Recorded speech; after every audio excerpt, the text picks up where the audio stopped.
अस्सलाम वालेकुम, मेरा नाम है उज़ैर अहमद और आज हम जिस टॉपिक पे बात करेंगे उसका नाम है केस हार्डनिंग।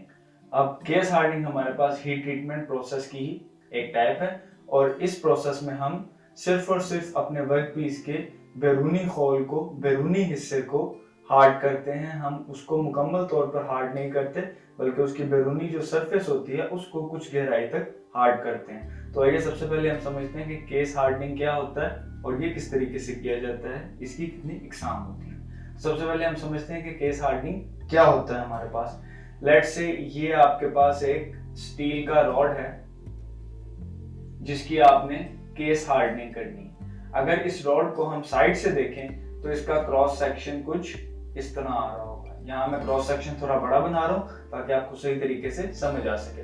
तो ये हमारे पास एक स्टील का रॉड है जिसकी लेंथ लाइट से 12 फीट है और हम इसकी केस हार्डनिंग करना चाह रहे हैं। अब केस हार्डनिंग से क्या मुराद है कि हम इसकी सिर्फ जो सरफेस है, सिर्फ इसकी सरफेस को हम कुछ हद तक हार्ड करना चाह रहे हैं और हम चाह रहे हैं कि अंदर से ये सॉफ्ट रहे।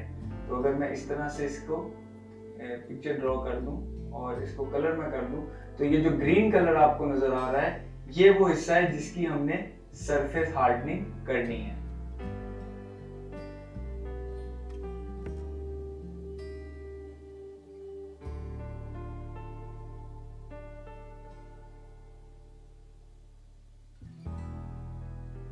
तो ये ग्रीन कलर का हमारे पास वो हिस्सा है जिसकी हमने सरफेस हार्डनिंग करनी है, जबकि ये पिंक कलर का हमारे पास वो हिस्सा है जिसकी हमने सरफेस हार्डनिंग नहीं करनी, इसको हमने नरम ही रहने देना है। तो जब हम पूरी मेटल को हार्ड करने की बजाय मेटल के तमाम वर्कपीस को अंदर और बाहर से एक तरह से हार्ड करने की बजाय सिर्फ उसके बैरूनी खोल के हिस्से को कुछ मोटाई तक, कुछ थिकनेस तक उसको हार्ड करते हैं तो इसको केस हार्डनिंग या सरफेस हार्डनिंग या शेल हार्डनिंग भी कहा जाता है।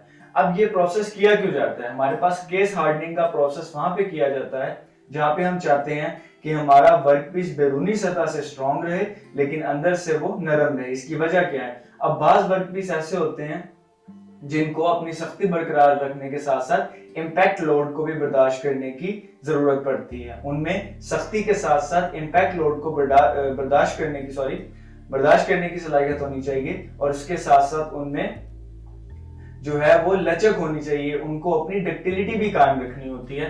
तो इस किस्म के वर्कपीस जिनमें मजबूती हो, जो अपनी डक्टिलिटी कायम रखें और जिनकी हार्डनेस भी अच्छी होनी चाहिए ताकि वो वेयर एंड टियर के खिलाफ रेजिस्टेंस ऑफर कर सके, उन पर हम केस हार्डनिंग का प्रोसेस अप्लाई करते हैं। केस हार्डनिंग के प्रोसेस में सिर्फ बैरूनी सरफेस को कुछ थिकनेस तक हार्ड किया जाता है जबकि अंदर से हमारा जो बाकी हिस्सा होता है वो हमारे पास हार्ड नहीं होता, वो सॉफ्ट ही रहता है। तो हमारे पास जो बाहर वाला हिस्सा है इसको हम शेल कह देते हैं या केस कह देते हैं, केस या शेल जो भी आप इसको कह सकें, और जो अंदरूनी हिस्सा है उसको हम कोर कह देते हैं। तो हमारे पास केस हार्डनिंग में जो वर्कपीस बनता है, तैयार होता है, उसका केस या शेल जो है वो हार्ड होता है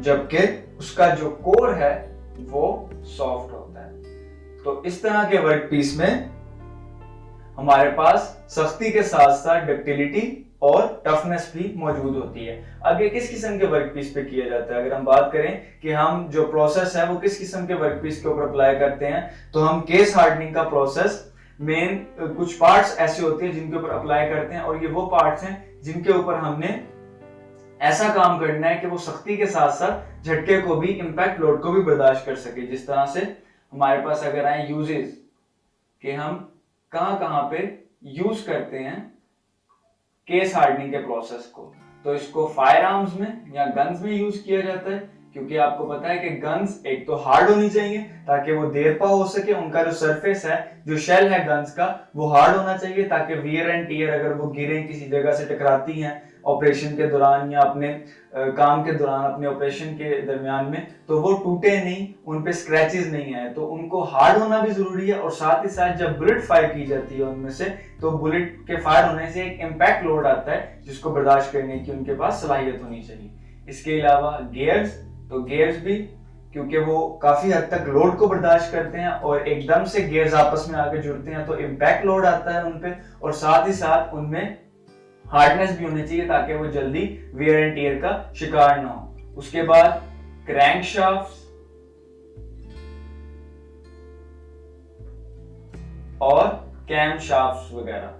तो मुख्तलिफ किस्म की शाफ्ट्स और गियर्स वगैरह जो कि ऑटोमोबाइल में और मुख्तलिफ किस्म के गन्स के मटेरियल्स में हम जो है वो केस हार्डनिंग का प्रोसेस अप्लाई करते हैं। मतलब वो जगह जो ज्यादा इस्तेमाल में रहेगी, जो ज्यादा हिस्से में जो ज्यादा इस्तेमाल हमारे पास होगी जगह, उसको हम जो है वो वेयर एंड टियर से बचाने के लिए वहां पे केस हार्डनिंग का प्रोसेस अप्लाई कर देते हैं कि वो बाहर से हार्ड रहे, जिस जगह से उसने ज्यादा यूज में आना है उस जगह से उसकी वेयर एंड टियर और स्क्रैचिंग वगैरह कम हो, जबकि अंदर से जहां पे उसने इम्पैक्ट लोड को बर्दाश्त करना है, जहां पे उसमें झटके को बर्दाश्त करने की सलाहियत हम चाहते हैं, वहां पे हम उसको सॉफ्ट ही रहने देते हैं ताकि उसकी डक्टिलिटी और उसकी टफनेस बरकरार रहे। तो हमारे पास केस हार्डनिंग के बहुत से तरीके हैं, लेकिन हम मेन 4 तरीकों को इसमें डिस्कस करेंगे, जिसमें हमारे पास सबसे पहला तरीका है फ्लेम हार्डनिंग,